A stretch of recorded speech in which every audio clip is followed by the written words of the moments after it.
बिस्मिल्लाहिर्रहमानिर्रहीम। अस्सलाम वालेकुम। आज 17 अप्रैल बरोज़ जमरात, मेरे साथ सईद बलोच साहब मौजूद हैं। हम पूरी तहकीक के साथ खबर दे रहे हैं। हम इसमें कोई फासक फजर वाली बात नहीं है। आज सुप्रीम कोर्ट ऑफ पाकिस्तान में 9 मई के केसेस के हवाले से आम समाअत हुई और आज सुप्रीम कोर्ट ऑफ पाकिस्तान में प्रोसिक्यूशन पंजाब यानी प्रोसिक्यूटर पंजाब ने जो सबूत दिए, ये बात साबित हुई है कि 9 मई झूठ का पलंदा था। एक झूठी और मनगढ़ंत कहानी। जैसे शकील उन्होंने इस बार बात की, जैसे शफी सिद्दीकी ने जो सबूत पेश किए गए अदालत के सामने वो बात करेंगे। बड़ी दिलचस्प आज मुकालमा हुआ 9 मई के हवाले से। और फिर आज सुप्रीम कोर्ट ऑफ पाकिस्तान में एक और केस लगा हुआ है, वो भी 9 मई से जुड़ा हुआ है। वो केस है सईद बलोच साहब फौजी अदालतों में सिविलियन के ट्रायल के हवाले से। उसको लंबा किया जा रहा है। ये लंबा क्यों किया जा रहा है, इस पर बड़ी खबर आपको देंगे कि इसको लंबा क्यों किया जा रहा है। क्योंकि मखसूस रिश्तों वाले केस में आपको याद होगा कि टाइम गेन किया जा रहा था, वक्त गेन किया जा रहा था। पता चल गया था जजेस के माइंड का कि जजेस किस तरफ खड़े हैं। और इसी 9 मई वाले केस में, जिसमें फौजी अदालतों में सिविलियन का ट्रायल के हवाले से, इसको क्यों गेन किया जा रहा है, टाइम क्यों लिया जा रहा है, इस पर आपको आगाह करेंगे। और फिर आपको ये खबर देते हैं कि इस्लामाबाद हाई कोर्ट में जो जजेस की सीनियरिटी का मामला था, वो भी आज केस यहाँ पर लगा हुआ था। उसमें तो नोटिस हुए, लेकिन अटॉर्नी जनरल पाकिस्तान ने अदालत के सामने ये बात रखी कि इस्लामाबाद हाई कोर्ट में कौन बनेगा चीफ जस्टिस, इस पर बात करेंगे। सईद बलोच साहब, आज चीफ जस्टिस पाकिस्तान जस्टिस यही आफरीदी की सरबराही में 3 रुकनी बेंच केस की समाअत कर रहा था। जिस सेटर इजाज चौधरी वाला मामला था, हाफिज फरहत अब्बास वाला मामला था और शेख इम्तियाज वाला केस था लगा हुआ। सेनेटर इजाज चौधरी साहब की जमानत वाला मामला था। 2 साल से वो पसे जिंदा है। जरा तफसील बताइए क्या हुआ। बहुत शुक्रिया बशारत राजा साहब। देखिए, 9 मई के बयानिए के हवाले से इससे पहले भी जज मोहम्मद अब्बास साहब की अदालत हो, जज एजाज आसिफ साहब की अदालत हो, या जब यहाँ पर 11 मई 2023 को इमरान खान को सुप्रीम कोर्ट में पेश किया गया था 9 मई और 10 मई के वाक़यात के बाद, तो यहाँ सुप्रीम कोर्ट से दर हकीकत पहली जो कील ठोंका गया था ना 9 मई के उस ताबूत के अंदर, वो यहाँ साबिक चीफ जस्टिस उमर अता बंदियाल की सरबराही में 3 रुकनी बेंच था, जिसमें जस्टिस अतर मिनल्ला साहब भी शामिल थे। और उस 3 रुकनी बेंच ने सबसे पहले ये कहा था कि इमरान खान की जो गिरफ्तारी है वो गैर आइनी और गैर कानूनी है। यहाँ से पहला कील लगा। उसके बाद मुख्तलिफ अदालतों में हमने देखा कि 9 मई के वाक़यात, यहाँ पर इस्लामाबाद में एक जज हुआ करते थे, गालबन फरीद बलोच उनका नाम था। उन्होंने भी लिखा था कि 2023 की बात है कि इमरान खान के और पीटीआई की क़यादत के खिलाफ 9 मई के हवाले से जो शवाहिद पेश किए जा रहे हैं वो सारे बज़ाहिर मनगढ़ंत हैं और उसमें किसी किस्म का कोई ऐसा ठोस मटीरियल शामिल नहीं है। और साथ उन्होंने ये भी लिखा था कि बज़ाहिर ऐसे लगता है कि इमरान खान को सियासी इंतकाम का निशाना बनाया जा रहा है। उसके बाद सारे मामलात मुख्तलिफ हाई कोर्ट से चलते हुए इस्लामाबाद हाई कोर्ट में भी आप देखें, जस्टिस बाबर सत्तार साहब ने जैसे वो MPO के आर्डर्स के खिलाफ और दीगर मुकदमात सुने, तो 9 मई के बयानिए का वो जो ताबूत था ना उसके अंदर मुख्तलिफ मौके पर कील ऐसे जो भी जहाँ पर भी जिस आज़ाद मंश जज की अदालत में 9 मई का मुकदमा लगा, वो मुकदमा वो बयानिया उसी अदालत में दफन हुआ। अब हमारे सामने माजी में अगर हम देखें तो हमारे पास 2 ऐसे मुकदमात थे। एक तो आपको याद है रावलपिंडी के 5 नौजवान थे जिनको 9 मई और 10 मई के वाक़यात हमजा कैंप वाला केस था और जस्टिस जमाल मंदोखेल और उसमें भी सरबराही कर रहे थे। जस्टिस अतर मिनल्ला साहब उस बेंच में भी थे। तो उस बेंच में भी यही मामला जेर बहस आया और उसमें अगर कोई चीथड़ा ऊपर रह गया था ना 9 मई के बयानिए के ऊपर, तन के ऊपर, तो वो चिथड़ा भी यहाँ उस 3 रुकनी बेंच ने खींच लिया था। और उसमें सुप्रीम कोर्ट ऑफ पाकिस्तान ने ऐसे ठोस और बड़े संगीन सवालात उठाए थे कि क्या एक पुलिस एहलकार जो लाहौर का था उसको यहाँ रावलपिंडी का मुकदमा गवाह बना के पेश करते हैं। दूसरा उसमें यह नुक्ता उठा कि एक पुलिस एहलकार सादा कपड़ों में जमान पार्क के अंदर गया और वहां इमरान खान जासूसी साजिश कर रहे थे। वो साजिश तैयार कर रहे थे और अपने कारकुनों को बता रहे थे कि अगर ऐसा हो तो तुमने ऐसे करना। और साथ ही जस्टिस जमाल मंदोखेल साहब ने बड़ी जबरदस्त ऑब्जर्वेशन दी थी। उन्होंने कहा था कि क्या अब एक हवालदार के इल्जाम पर हम साबिक वज़ीर आज़म को गद्दार साबित करें? तो ये वो चीजें हैं जो हमारी आंखों के सामने हो चुकी हैं और आज भी वही हुआ। मैं समझता हूँ कि आज कमरा अदालत नंबर 1 9 मई के बयानिए का वो कब्रिस्तान बना है जहां अब इस बयानिए के अंदर कोई दम खम, कोई रत्ती बराबर भी कोई चीज रह गई थी, तो मेरे ख्याल में आज वो जमीन बोस हो गई है। मुझे एक जो बात वीडियो बताएं। आइडियो पेश की गई। जी जी, मैं उसी तरफ आ रहा हूँ। ये पस मंजर बयान करने का मकसद ये है कि हमारे जो सुनने वाले हैं, देखने वाले, उनको पता हो कि इस बयानिए जी। ने कहाँ कहाँ किस किस जगह इसको अदालतों की जानिब से रगड़ा लगाया गया। अब यहाँ पर देखें, इस रिजीम और इसके जो दरबारी हैं राजा साहब, मेरे ख्याल में उनकी अकलों पर पर्दा पड़ चुका है। और पर्दा ऐसे पड़ चुका है कि आप केस बनाया आपने 9 और 10 मई का, और शवाहिद आप पेश कर रहे हैं वीडियो और वीडियो शवाहिद, बयानात पर मबनी इंटरव्यूज, और वो कब के हैं? एक 17 मई का है, यानी वकूआ हुए तकरीबन 8 दिन के बाद, और दूसरा है जनाब 10 मई का, यानी कि वकूए के अगले रोज। अब उन वीडियो पैगामात को मतलब यहाँ पे आप साबित कर रहे यह हैं। बात याद रखिएगा, मतलब कि 9 मई हो गया और 10 मई और 17 मई को इजाज चौधरी साजिश कर रहा था। साजिश कर रहा था। मैं यही कह रहा हूँ कि इनके देखिए ना, ज़ाब्ता है फौजदारी में आज जस्टिस शकील अहमद साहब ने बड़ा जबरदस्त सवाल उठाया। उन्होंने कहा कि जब आपने साजिश का इल्जाम लगाया, जब आपने किसी को ललकारने का, किसी ने ललकार कर ये हमला किया या ये मंसूबा बनाकर ये सारे इकदाम उठाए, या फिर आप किसी के खिलाफ जो इस तरह के फौजदारी किस्म के संगीन दफात के तहत आप मुकदमात बनाते हैं, तो फिर आपको उसके अंदर शवाहिद भी ठोस देने चाहिए। जी, जी। ये नहीं हो सकता कि आप कहें जी उसने वो ललकारा और वो आप उस बंदे को सजा सुना दे। नहीं, अब आप देखें कि एजाज चौधरी साहब सेनेटर है, बुजुर्ग है, 2 साल से नाहक कैद है। मुझे बताएं, कल को अगर यही अदालतें एजाज चौधरी साहब को बरी कर दें इस केस में से 9 मई वाले में, मुझे बताएं उनको जो आपने 2 साल एक सेनेटर को जेल में रखा है, उसका खमियाजा, उसका कफारा कौन अदा करेगा? मेरे ख्याल में 9 मई के वो तमाम नौजवान, वो तमाम सियासी कारकुन जो इन मुकदमात में बरी हो रहे हैं, उनको चाहिए कि अपनी पार्टी की लीगल टीम के साथ राब्ता करके जिस जिस रियासती महकमे ने, इदारे ने, लोगों ने इनके खिलाफ ये जैली मुकदमात बनाए हैं, इन सब के खिलाफ हरजाने के केसेस होने चाहिए, भारी हरजाने के केसेस करें, ताकि अगर किसी एक को भी जुर्माना हो गया तो मेरे ख्याल में पाकिस्तान के अंदर बहुत सारे मामलात बेहतर हो जाएंगे। बलोच साहब, मुझे ये बताएं कि आज जस्टिस शफी सिद्दीकी और जस्टिस शकील अहमद ने जिस तरह सवालात उठाए हैं 9 मई सेनेटर एजाज चौधरी के केस पर, हाफिज फरहत अब्बास वाले मामले को बाद में डिस्कस करते हैं। क्या चीफ, देखिए हमेशा शक का फायदा मुजरम को होता है। चीफ जस्टिस यहिया अफरीदी ने एक हफ्ते का और मजीद वक्त क्यों दे दिया? चीफ जस्टिस यहिया अफरीदी, यार मुझे बात कर रहे थे। जी। चीफ जस्टिस नाज़रीन, चीफ जस्टिस यहिया अफरीदी, हम तो रोते थे जनाब यहाँ पर जस्टिस काजी फाइज ईसा साहब को कि वो यहाँ पर मुस्लिम लीग नून और पीपल्स पार्टी के नुमाइंदे, एस्टैब्लिश मुस्लिम लीग नून और पीपल्स पार्टी के कारकुन और एस्टैब्लिशमेंट के नुमाइंदे बने हुए थे। जो यहाँ पर तो जस्टिस यहिया अफरीदी जो चीफ जस्टिस पाकिस्तान है, इमामुल काज़ियान, यहाँ पर तो मुझे 20 कदम से आ गए हैं यार। मुझे ये बताएं, 2 साल, यार ये बात अदालतों को पूछनी चाहिए। और मेरे ख्याल में आज जस्टिस शफी सिद्दीकी और जस्टिस शकील अहमद साहब ने वो सवालात उठाए हैं। और आपको पता है कि काजी साहब की अदालत में अगर कोई भी जज इस तरह का सवाल उठाता था, हफ्ते के बाद वो नई काज लिस्ट में वो बेंच पे शामिल नहीं होता था। अतर मिनल्ला साहब निकले, अकील अब्बासी साहब निकाले गए, इसके अलावा इरफान सादत साहब। तो मुझे बताएं कि मुझे तो अब यही लग रहा है कि आज जो सवालात जस्टिस शफी सिद्दीकी और जस्टिस शकील अहमद साहब ने उठाए हैं, उसके बाद हो सकता है अगले हफ्ते की काज लिस्ट में इनका नाम भी चीफ जस्टिस के साथ। एक हफ्ते का वक्त क्यों दिया? देखिए सवाल ये क्या निकालेंगे? यही बात मुझे ये बताएं, 2 साल से आपको नहीं पता था कि हम 9 मई का केस वो नाकाबिले तरदीद सबूत जो डीजीआई एसपीआर प्रेस कॉन्फ्रेंस करते थे वो कहां गए? वो यही नाकाबिले तरदीद। आप मुझे बताएं, ये आपके जज मोहम्मद अब्बास साहब सरगोदा के थे, उनकी अदालत में मियां वाली एयरबेस पर हमले के तकरीबन 85 मुल्जिमान उनकी अदालत में बरी हुए हैं। मैं जमानत देने या रिहा करने की बात नहीं कर रहा, बरी हुए हैं, बरीयत मिली। और उसी वकूआ के, उसी मकाम के, उसी इल्जाम के तहत फौजी अदालतों में जाने वाले 2 नौजवानों को 10-10 साल कैद की सजा सुनाएगी। जो शवाहिद आपने फौजी अदालतों में पेश कर दिए, वो आपने जज मोहम्मद अब्बास साहब की अदालत में पेश क्यों नहीं किए? क्या पुलिस पिंडी के अदालत, एटीसी के जज की अदालत, पिंडी की अदालत में क्या जो पुलिस का महकमा है वो कोई कमी कमीन है, कोई कमजात है, कोई शूदर है, कोई अछूत है कि फौज वाले शवाहिद जो है वो पुलिस को और दीगर रियासती महकमों को वो तकसीम नहीं हो सकते?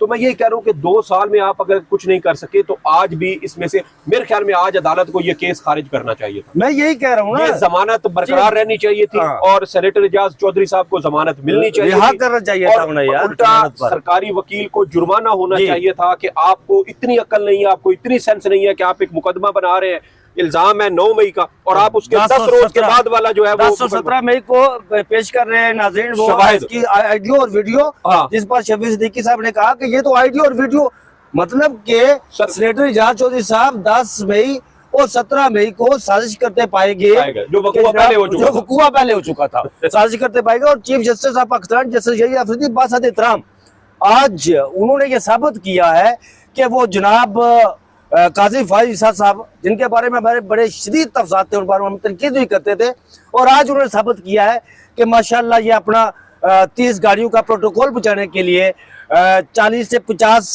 जो पुलिस के दस्ते हैं उनके साथ लगे हुए मुश्तमिल अफराद पर वो एंजॉय करने के लिए, और फिर वो V8 W पता नहीं क्या क्या पूरा रात बचाने के लिए सारा कुछ किया उन्होंने। आपको एक और खबर दूं जी, गलबन हफ्ते के रोज याहिया अफरीदी साहब ने हल्फ उठाया था, ये इतवार का दिन था, हफ्ते का था जो बहरहाल जो भी था, जो उनके हल्फ उठाने के यार, उनके हल्फ उठाने के बाद जो भी पहला वर्किंग डे था ना, गलबन पीर था जी।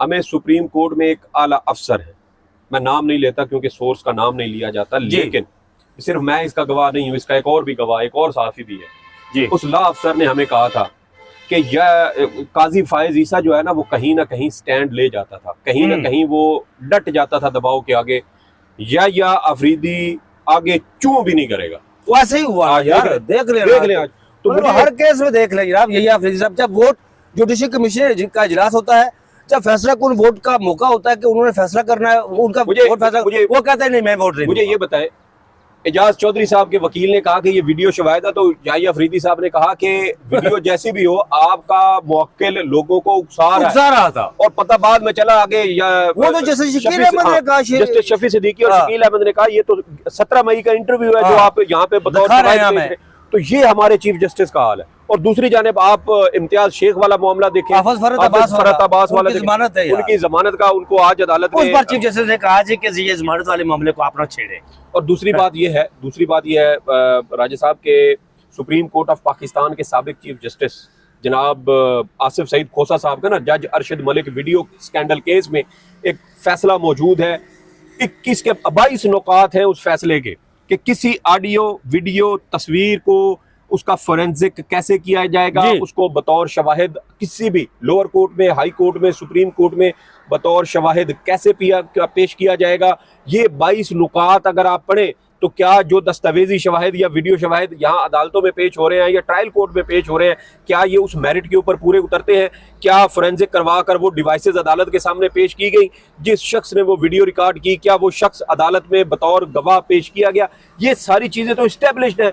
जब आप उनके ऊपर अमल दरामद नहीं कर रहे, अपने फैसलों पर आप अमल दरामद नहीं कर रहे, तो पीछे फिर निजाम इंसाफ का क्या छनकना बजेगा, तंबूरा। तो फिर देखे ना, और फिर यही साथ इसके जुड़े आप आ जाए 9 मई के जो मिलिट्री कोर्ट के ट्रायल है जी, मैं जमात आज हुई जी, मैं आज 17 अप्रैल, मैंने 13 मार्च 2025 को गुज़श्ता माह जब ईद की छुट्टियों से पहले आखिरी समाअत हुई थी ना, और मुसारत अलाली साहबा ने कहा था कि मैं 2 हफ्ते के लिए दस्तयाब नहीं हूँ, मैंने उसी रोज व्लॉग भी किया था और मैंने उसी रोज ट्वीट भी किए थे कि इस केस का फैसला अब 9 मई या उसके आसपास आएगा।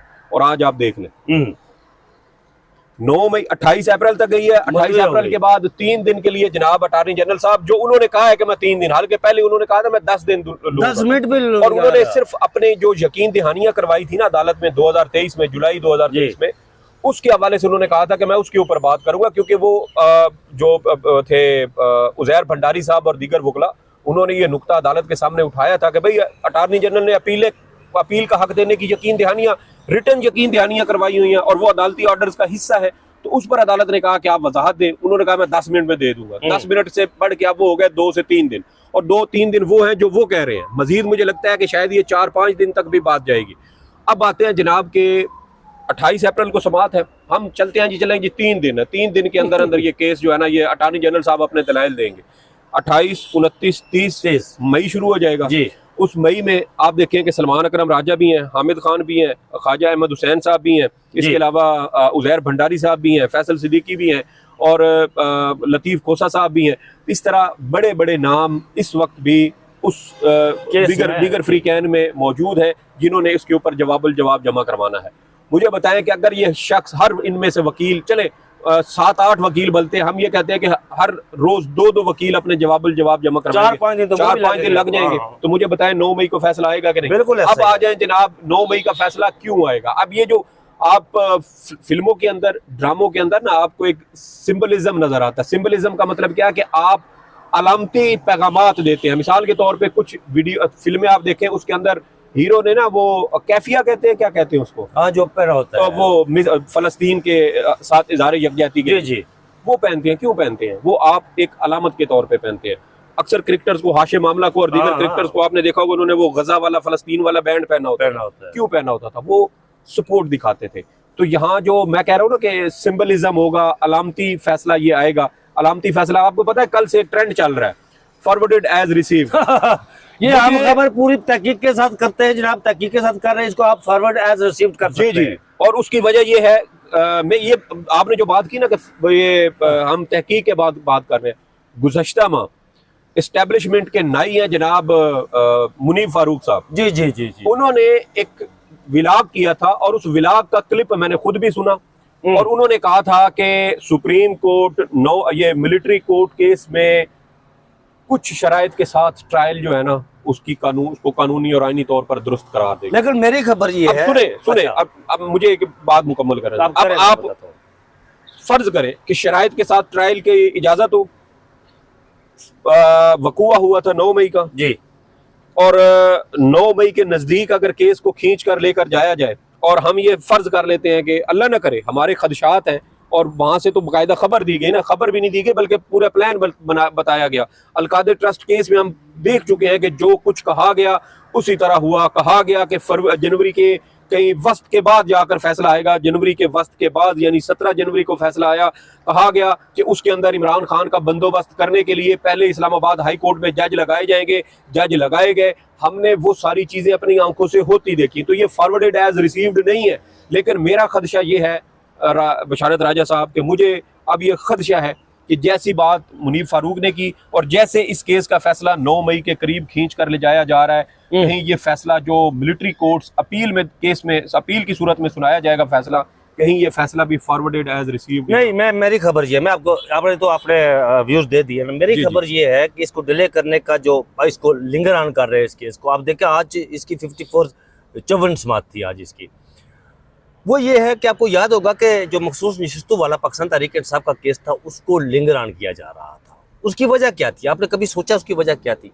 उसकी वजह ये थी कि पता लग गया था जी कि ये फैसला क्या आएगा, फिर वो तोड़ने की कोशिश की गई, सारा कुछ करने की कोशिश की। ये जो केस है ना, इसमें 5-2 से नाज़रीन मैं आज भी अपनी इस खबर पर कायम हूँ। इसको लिंगर ऑन इसलिए इस्तेमाल किया जा रहा है कि जैसे अमीरुद्दीन खान को पता चल गया है कि मैं मिnority में हूँ, उनके साथ जस्टिस मोहम्मद अली मजहर है। सिर्फ मैं आपको ये बता दूं, ये खबर है मेरी। 5-2 से इस केस का फैसला आएगा। शायद नईम अफगान साहब भी हों। नहीं, नईम अफगान साहब नहीं होंगे। 5-2 से इस केस का फैसला आएगा नाज़रीन। 5 उसका फैसला ये होगा कि मिलिट्री अदालतों में सिविलियन का ट्रायल नहीं होना चाहिए। मैं अपनी इस खबर पर आज भी कायम हूँ। और दूसरा, अगर बहुत कुछ हुआ इसमें रद्द-बदल हुआ फैसले में, जैसे इजाज़त का फैसला बाहर रहेगा, लेकिन उसमें जस्टिस यही अफरीदी उस वक्त जस्टिस थे, वो आजकल चीफ जस्टिस पाकिस्तान है। उनका एक नोट था, इख्तलाफ किया था उन्होंने कि वो सेक्शन 2D1, 2D2, 2D1 ये जो सबसेक्शन 4 जो जासूस से मुतल्लिक़ थी ना, उसको बाहर रहना चाहिए। और वो चीज़ें बहाल कर देगा ये बेंच, और बाकी जस्टिस इजाज़ुल हसन का फैसला जो है वो बहाल रहेगा। इसीलिए थोड़ा सा मामलात आगे चल रहे हैं। बहरहाल सईद बलोच साहब की भी बात दुरुस्त है कि 9 मई के करीब ये इसका फैसला आ सकता है। तो ये जो बलोच साहब इस्लामाबाद हाई कोर्ट के 5 जजेस वाला मामला है, देखिए बशारत राजा साहब, पहले बेंच ने सरेंडर किया, अब बार मुकम्मल तौर पर सरेंडर कर चुकी है। और सबसे शर्मनाक बात यह है कि एक वकील जिसने इमरान खान के नाम पर वोट लिए और बाद में जाकर हुकूमत के साथ भाग गया हो और अपने वकला के ऑफिसेज बनवाने और ये प्लाट लेने पर, तो आपको पता है कि जो साबिक उम्मीदवार थे सुप्रीम कोर्ट बार एसोसिएशन के सालाना इंतखाबात में सदर के ओहदे के, वो बलूचिस्तान से, क्या नाम था उनका, काकड़ साहब, कौन से, वो जो हामिद खान ग्रुप के थे ना बलूचिस्तान से, ये हमारे काकड़ साहब थे, पता नहीं वो मियां अब्दुल रऊफ अता साहब के साथ, वो मेरे भी ज़हन से उनका नाम निकल गया। बहरहाल काकड़ साहब ने ये इल्ज़ाम लगाया था कि आजम नज़ीर तारड़ ग्रुप ने, यानी आसमा जहांगीर ग्रुप ने वकीलों की सीवियाँ ली कि आप हमें अपने लोगों की सीवीज दें, हम जजेस की तैनाती के मामले पर इनके नाम जो है वो ज़ेरे गौर लाएंगे। और लोगों में प्लाट तकसीम किए गए, उनको लालच दिए गए। ये इल्ज़ामात हमारे नहीं है, ये तो वकीलों के अंदर से मुखालफीन ने लगाए थे। तो अभी भी आप देख लें, यही ऑफिसेज का रोला, वही प्लाटों का रोला, वही ये आज उसकी समाअत उन्होंने दरखास्त, जब हफ्ते को मुलाकात हुई थी ना तारड़ साहब उसी गए दिन थे, पता चल उसी गया दिन था। पता चल गया था कि हाँ। भाई ये बैठक हो गई है जी। और ये दरखास्त आगे किसी भी मौके पर जाकर ले ली जाएगी। और कल ये दरखास्त तो ये मुतफरक दरखास्त दायर हुई और आज वो अदालत लौटा ने दी वो गई। मंजूर कर लेकिन दी। ये अटॉर्नी जनरल पाकिस्तान ने बताया जी कि अभी कोई मामला जेर गौर नहीं है। इस्लामाबाद हाईकोर्ट के चीफ जस्टिस का मुस्तकिल तैनाती का मामला ये लटक गया आगे, लेकिन लग यही रहा है कि अभी तक ये लटकाए रखेंगे और इसी तरह काम चलाएंगे। आपको पता है ना, पैकिंग वाला मामला है, देखिए उसको लेकर चल रहे हैं। अब आपने केस लगा दिया, इस जी। केस का फैसला आप 3-4 महीने तक फर्ज करें नहीं होता, तो डोगर साहब ही कायम मकाम जज रहेंगे। तो डोगर साहब तो वैसे ही सारे जो मकासद हैं वो पूरे कर रहे हैं। तो मुझे मेरे को यहाँ लगाने की जब मैं जरूरत बाहर नहीं है। निकला स्वास्थ्य, और एक और चीज है, आपको सुनिए पता मेरी है, बात सुने। और एक और चीज है, हाँ। आपको पता है यहाँ पर मियां गुल साहब भी हैं, हाँ हाँ। सुप्रीम कोर्ट के कायम मकाम जज हैं। उनको कायम मकाम जज क्यों लगाया गया कि अगर यहाँ से इस केस का फैसला वो इस्लामाबाद वापस हाई कोर्ट जाएगी के ना। 5 जजेस के हक में आता है तो मियां गुल साहब को वापस भिजवाया वो चीफ जस्टिस जाएगा बनेंगे। और इनको चीफ जस्टिस इस्लामाबाद मैं हाई कोर्ट बना दिया। बाहर नाज़रीन, मैं जब समाप्त करके बाहर निकला बासत एहतराम, मुझे एक दोस्त ने कहा वहाँ पर कि फैसला हो गया। मैंने कहा क्या? उसने कहा जी फैसला हो गया कि ये जस्टिस डोगर बड़े ऑनरेबल हैं, हम उनकी इज्जत करते हैं, काबिल कदर है। उसने कहा जी कि फैसला हो, मैंने आज देखा जी फैसला हुआ कि जस्टिस डोगर को ड्राइवर में बिठाकर बारास्ता जीटी रोड वापस रोड भेज दिया जाएगा। अच्छा। ये उनका कहना था। बहरहाल इमरान खान साहब को आज एक और कामयाबी मिली, अभी टाइम बहुत हो गया है, वो बड़ी अहम कामयाबी है। आप यूँ समझे कि आज का दिन इमरान खान साहब का है। 9 मई के वाले से भी इमरान खान यहाँ सरखरू हुए, जो आज बयानिया बढ़ गया उनका, बयानिया। तो वो अगले वीलाग में इंशाल्लाह इमरान खान का वो जो कामयाबी मिली, बड़ी अजीब कामयाबी मिली है, अगले बड़े दिनों बाद। हाँ, बड़े दिनों बाद मैं और सईद बलोच साहब इंशाल्लाह अगले वीलाग में आपको बताएंगे, क्योंकि इसके 22 मिनट हो गए, टाइम ज्यादा हो गया। अगले वीलाग तक हमें इजाजत दीजिए, अपना बहुत सारा ख्याल रखिएगा। अल्लाह हाफिज।